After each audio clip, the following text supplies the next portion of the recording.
it would come as a surprise. The secure communication system transmitting to the Ohio-class U.S. submarine fleet would be the first to receive the command. Patrolling both the Atlantic and Pacific Oceans, they are undetected.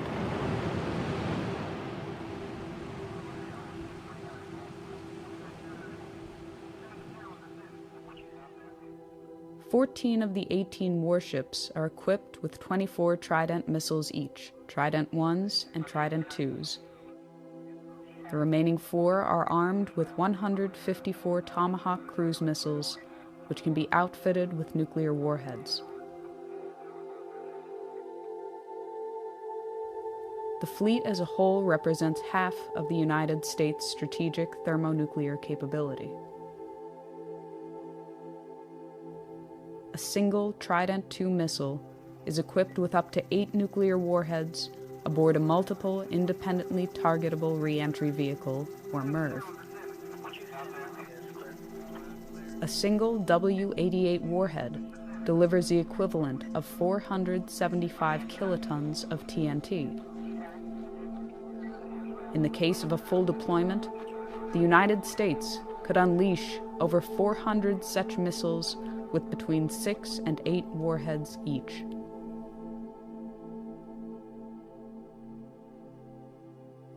From the time of launch, it can take less than 10 minutes for an SLBM to reach its target, or as little as 5 minutes if it is flown on a depressed trajectory.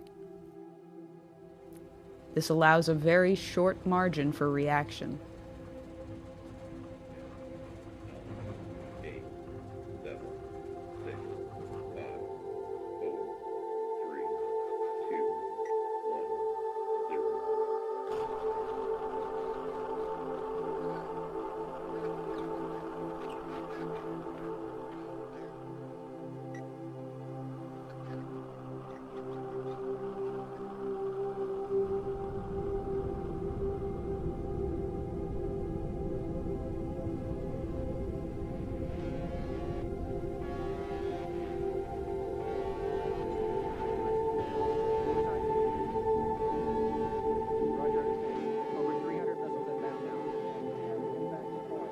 Early warning radar systems in Russia, China, and elsewhere immediately detect the missile plume.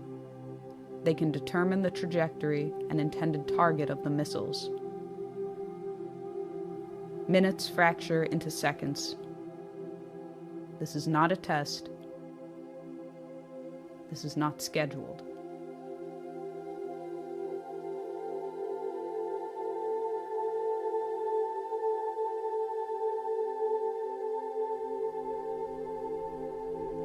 Russian nuclear command and control systems, carried over from the Soviet era, leave little time to opt out or delay a full-fledged response.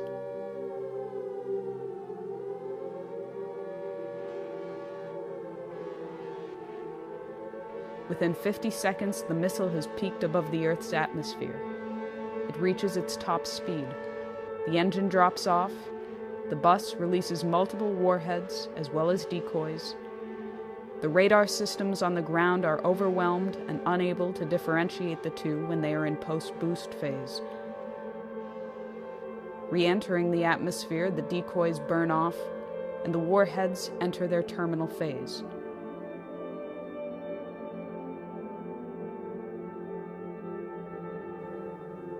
It will be less than 180 seconds before they touch down.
that goes off in full in the first shot.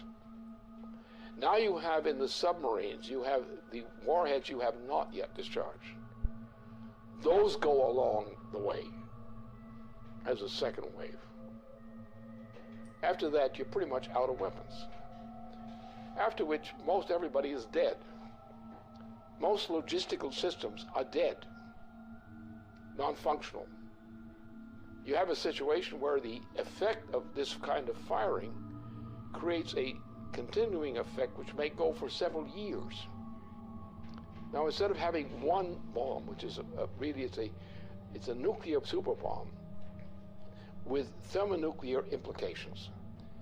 Now, imagine you have the same kind of thing or less, and you have not one big bomb. You have a whole barrage of such things. The exchange involves Russia. It involves China, which has a very significant thermonuclear arsenal. It implicitly involves India. It involves the United States. It involves the extermination virtually of Western Europe.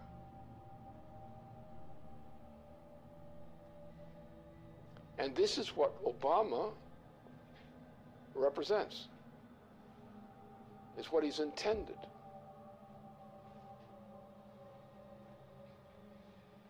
This is the end of civilization.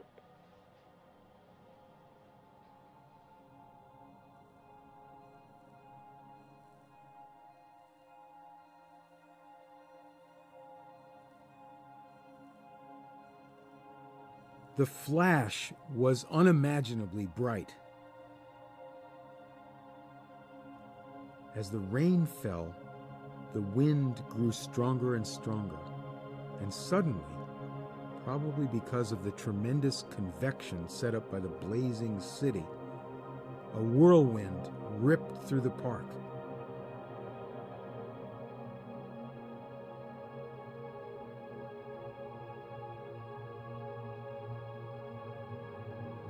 They all felt terribly thirsty, and they drank from the river. At once they were nauseated and began vomiting, and they retched the whole day. Others were also nauseated, probably because of the strong odor of ionization and electric smell given off by the bomb's fission. It was very crowded, and to distinguish the living from the dead was not easy, for most of the people lay still with their eyes open. You reached down and took a woman by the hands, but her skin slipped off in huge glove-like pieces. Those who had their faces upturned when the bomb went off, they were all in exactly the same nightmarish state. Their faces were wholly burned. Their eye sockets were hollow. The fluid from their melted eyes had run down their cheeks.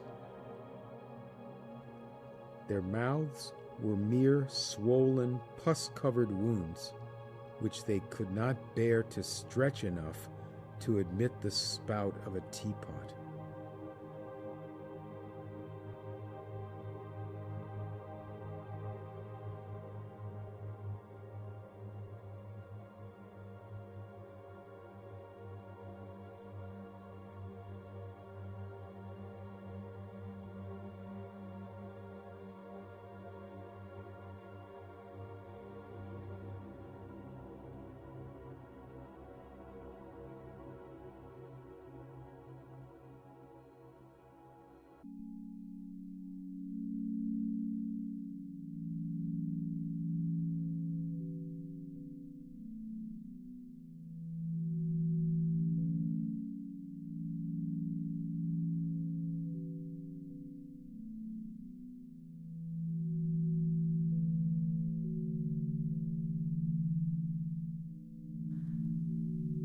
The current world population is 7 billion persons.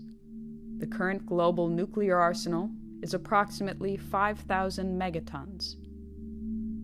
After a full nuclear exchange and the immediate loss of life at the points of direct impact and surrounding fallout zones, the ongoing environmental, climatic, and social consequences continue for years. The dust and soot picked up from fires, burning cities, and other target sites has been compared to a volcanic eruption, but far more long-lasting. A regional nuclear conflict, employing only 0.3% of the global nuclear arsenal, would potentially result in 1 to 5 million metric tons of black carbon that would be spewed into the Earth's atmosphere.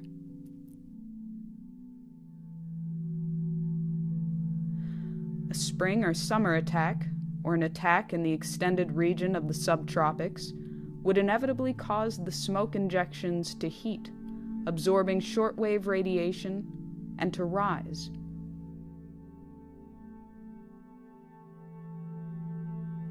Within a week, what is not washed out immediately in black rain has risen through the troposphere and into the upper stratosphere, where it will remain for many years.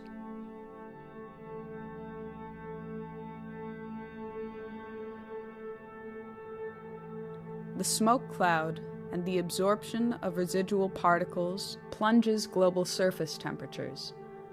While a regional nuclear exchange could result in global surface temperatures decreasing by 2 degrees Celsius, a large-scale nuclear conflict could alter these temperatures by -7 degrees or more. In the depth of the last ice age, some 18,000 years ago, the temperature difference from today was -5 degrees.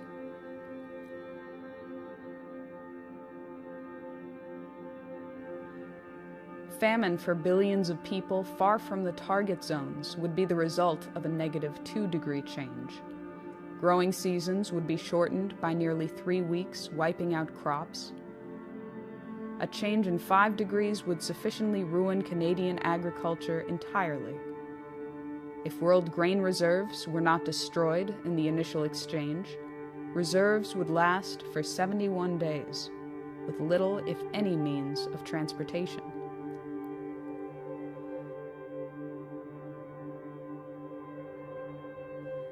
The global hydrological cycle would be disrupted due to the rapid climate change, and global precipitation would likely drop by 45%. The total integrated dose of radiation to living things could reach up to half the level of lethality for human beings, even in regions of the world outside the war latitudes.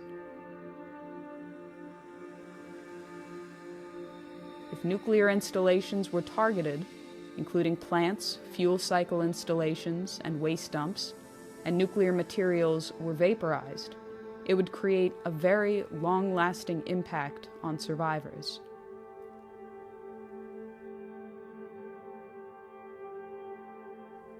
These are only the projected consequences, but it has been said that the effects of a nuclear war that cannot be calculated are just as important as those for which estimates exist.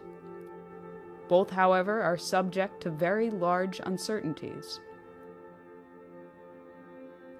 These estimated consequences have, so far, survived the scrutiny of scientists in the East and West for the past 30 years.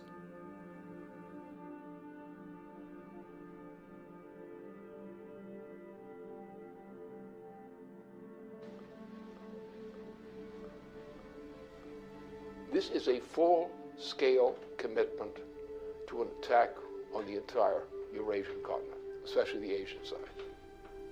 And it's a military operation with a full panoply of every kind of weapon for general, essentially a nuclear warfare capability, with all components, submarines, various kinds of ships, a vast accumulation of U.S. troops in that whole region, with auxiliary side in. You're looking at World War III, and nothing less than that.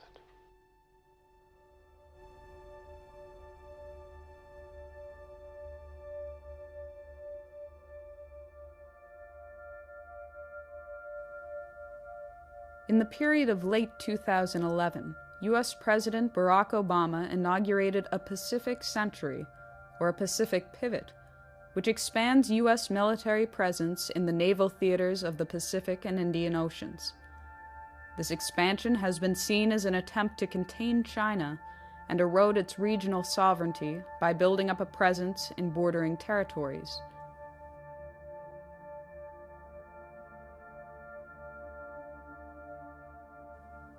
Barack Obama's rebalance to the Pacific includes plans that would take effect over the coming years to station 4 littoral combat ships in Singapore, to obtain increased U.S. access to the Australian naval base at Perth, and increase troop levels at Darwin to 2,500 troops.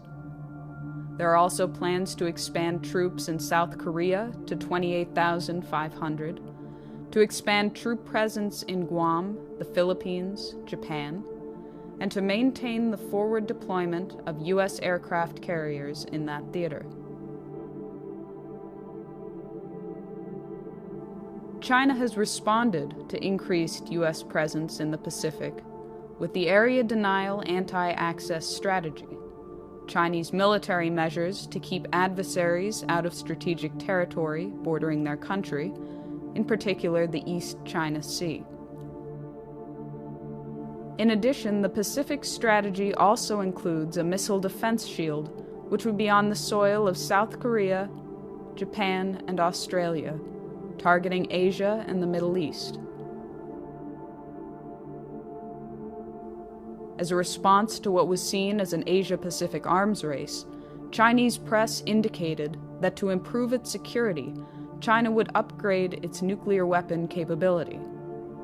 They would also develop offensive nuclear-powered submarines with ballistic missile capabilities sufficient to break the interception capability of the U.S. missile defense system. In the spring of 2012, there was further warning that an overarching missile defense system would force China to change its long-held nuclear policy, that China would revisit its policy of no first use and, if threatened, would consider an offensive nuclear strike.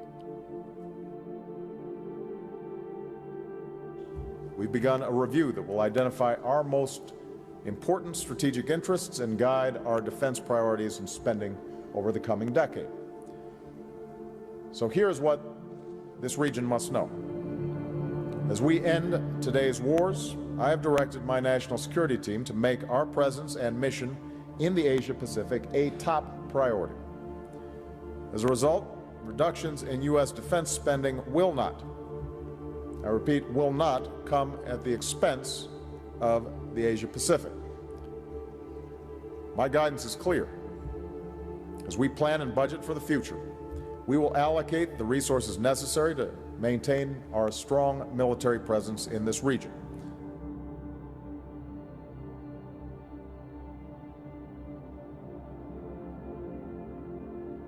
Since the 2009 inauguration of the Obama administration, plans for the European phased adaptive approach have continued and escalated in spite of Russian offers of a joint ABM system.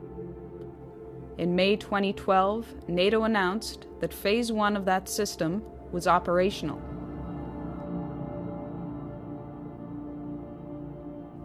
Phase 1 includes the deployment of ballistic missile defense systems along the perimeter of Russia. As part of Phase 1, the United States has deployed a missile defense radar to Turkey. As of March 2011, an Aegis ship with BMD capabilities was deployed to the Mediterranean Sea, where it currently maintains a presence. An agreement was reached with Romania to host a U.S. land-based BMD interceptor site. Agreements were also reached with Poland to host a similar site. The existing naval facility in Rota, Spain, also agreed to host 4 U.S. Aegis destroyers, each with BMD capabilities and equipped with Tomahawk missiles able to deliver both conventional and nuclear warheads.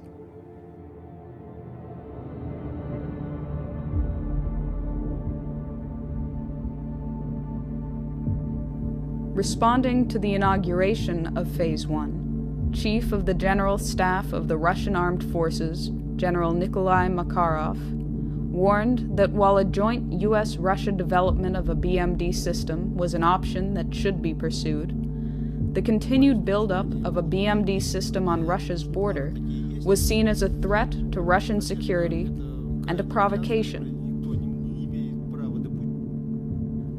The military would, therefore, consider a preemptive strike against the sites from Kaliningrad using Iskander missiles, truck-mobile, nuclear-capable tactical missiles with a range of up to 400 kilometers.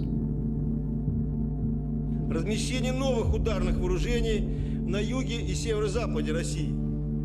Для огневого поражения комплексов противоракетной обороны, включая развертывание ракетного комплекса «Искандер» в Калининградской области, представляет собой один из возможных вариантов разрушения инфраструктуры ПРО в Европе.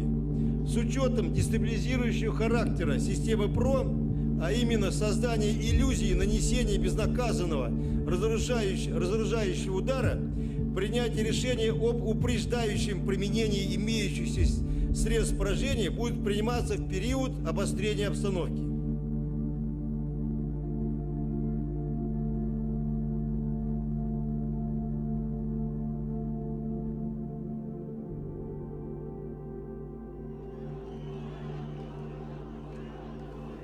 It was demonstrated at Brussels early in February 2012 that while Russia and China abstained from giving their support to UN Resolution 1973, they would forcefully draw the line on Syria and implicitly on Iran. That future interventions or regime change operations in violation of the United Nations' professed commitment to defend the sovereignty of all independent states would no longer be tolerated and would be countered by force if necessary. Параметры, которые прописаны в этом договоре. Одновременно будет развернута очень широкая работа к тем, чтобы все страны или весь ядерный клуб, который очень обширен сейчас, подключились к этому договору. Мы понимаем, что так нельзя. Я уже не говорю, что в какой-нибудь момент такие действия, которые подрывают государственный суверенитет, могут закончиться вполне себе такой полноценной региональной войной. И даже, никого не хочу пугать, с применением ядерного оружия.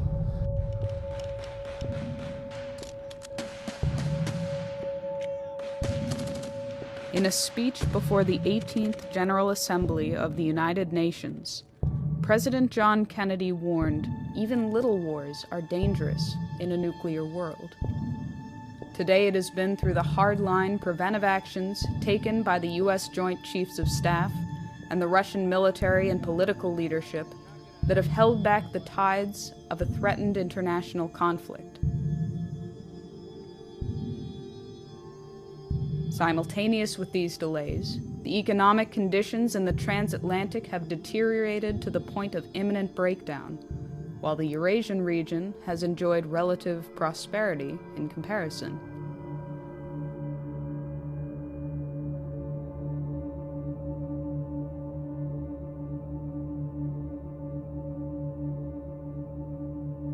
Since the hyperinflationary measures started in 2008 and continue unabated to this day, the transatlantic economies are in ruins and no longer maintain the semblance of economic power they had 30 years ago. Similarly, NATO no longer maintains the military power it had during the Cold War.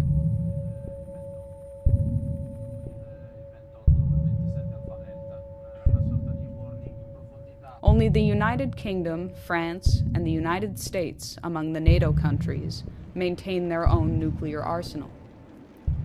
France is believed to have a nuclear stockpile of 300 warheads. And Britain maintains a stockpile of 225 with 160 active nuclear warheads. Britain, France, and the United States, after their cooperative mission to eliminate the Libyan head of state, are currently the most emphatic to end the regime of Bashar al-Assad in Syria, despite the line drawn by Russia. This enthusiasm from the West has taken the form of openly arming barbaric opposition groups. They have claimed the right to enforce humanitarian intervention policies of the type championed by Iraq War architect Tony Blair. And from the United States, President Obama is escalating the propaganda campaign to establish the pretext for a full-fledged U.S.-led military intervention into Syria and beyond. That a red line for us is we start seeing a whole bunch of chemical weapons moving around or being utilized. That would change my calculus. That would change my equation. If world war were the intention, a Middle East attack would immediately engage the world powers of Russia and China. Inevitably, the United States would employ the greatest assets of its nuclear arsenal. The trajectory of a ballistic missile launched from the Pacific Ocean or Atlantic Ocean, the normal patrol areas of the Ohio-class submarine, would most likely cross China or Russia, assuming the target to be somewhere in the Middle East or Asia in general. This has two significant implications. First, the U.S. would have to inform Russia or China of its intentions prior to initiating a strike from a submarine, if either of those two nations was not the intended target, which blunts the effectiveness of the strike. Second, the launch acts as a datum for the submarine itself. If the launch platform is also carrying nuclear weapons, the effect of launching a missile makes the entire submarine and its nuclear payload more vulnerable. Assuming that other nations have been informed of an intention to launch a strike from a ballistic missile submarine, this may afford a nation an opportunity to actually destroy the submarine. For these two reasons, it is unlikely that any U.S. president will execute a non-nuclear strike from an Ohio-class submarine on strategic deterrent patrol.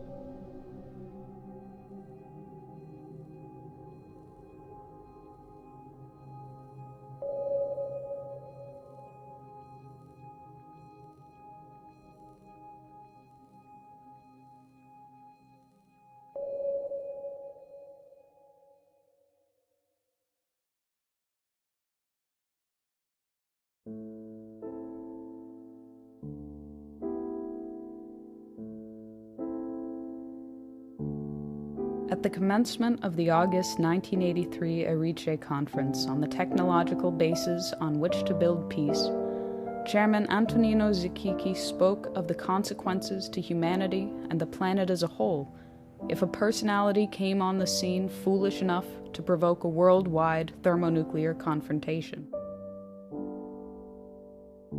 He warned that in history, fools have never been lacking. Sooner or later, in 10, 20, or maybe 100 years, a fool will come forth. When the fool appears on the scene, mankind will find itself with hundreds of millions of dead, with the ozone layer destroyed by 50%, with the average temperature of the planet lowered by at least 7 degrees. With an enormous amount of radioactivity about, and with mountains of ashes instead of the vast treasures accumulated in centuries of laborious and intelligent activity in all parts of the world. When dealing at the level of thermonuclear war, these decisions ultimately fall to the personalities of the heads of state involved.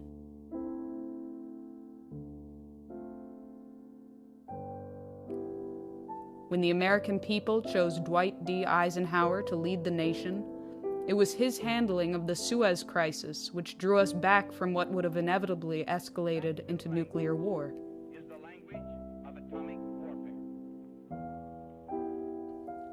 When the American people selected John F. Kennedy to be Commander-in-Chief, it was his commitment to survival and progress and peace that guided his hand in dealing with Soviet Premier Nikita Khrushchev in Cuba, in Berlin, and in securing a nuclear test ban treaty.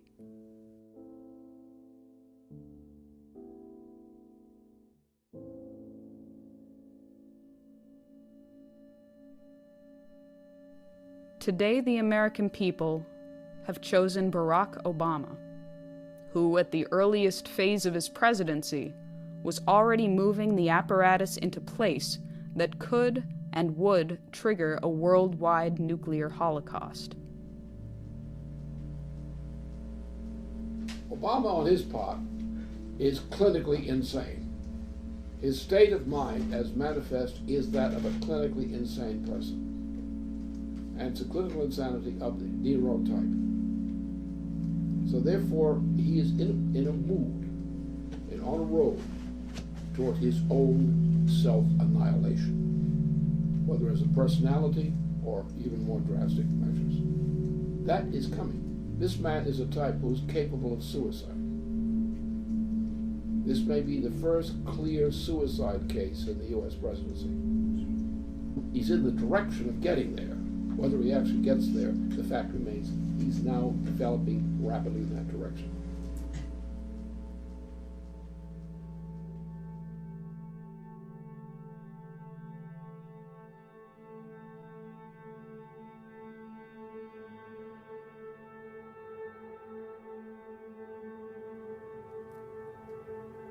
The American people will soon go to the polls to decide the next President of the United States. Recent estimates and reports indicate that the United States military, in particular the U.S. naval capability, will be at its peak deployment capacity in the coming months before elements are retired, phased out, or cut from the budget.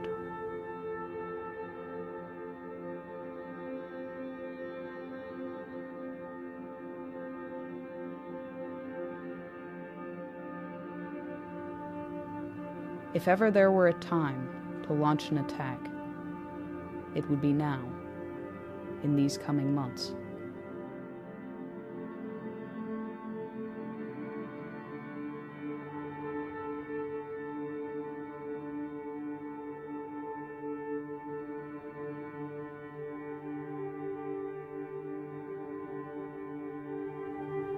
If ever there were a time to prevent such an attack, it would be now, before the consequences of the November 6 election.